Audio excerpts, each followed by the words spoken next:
Oui, il y a un grand remplacement. C'est la phrase du week-end. Et elle fut prononcée vendredi à Toulouse devant des étudiants qui ont applaudi. Et cette phrase est dans la bouche, non pas de Renaud Camus, ni de Éric Zemmour, mais de Jean-Luc Mélenchon. J'observe que jusqu'à présent, le grand remplacement était une théorie du complot, disaient les éditorialistes. Elle ne reposait sur aucune donnée statistique, sinon le fantasme de l'extrême droite soucieuse de perpétuer un ADN qui n'était nullement en danger. Voici que le chef des Insoumis acte un remplacement de culture, de mœurs, qu'une nouvelle France est née et qu'un mot traduit ce changement, créolisation.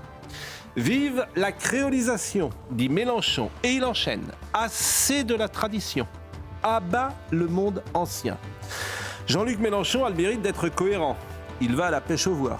Il drague les jeunes gens qui, avec l'immigration, ont importé sur le sol de France de nouvelles habitudes. Il constate une réalité qui est dite depuis des années. Certains quartiers de France ne ressemblent en rien à ce qu'ils étaient il y a 40 ans. Ça s'appelle une société multiculturelle. Éric Zemmour et d'autres disent la même chose depuis à peu près 20 ans. Ils le regrettent et ils le combattent. Ils ne veulent pas voir la France de leurs ancêtres disparaître. Jean-Luc Mélenchon espère le contraire.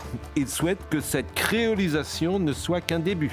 Pour Mélenchon, la France est morte, vive la France. Quel avenir pour ce pays entre ceux qui ne veulent pas mourir et ceux qui veulent sinon les tuer, du moins les remplacer? La question est posée.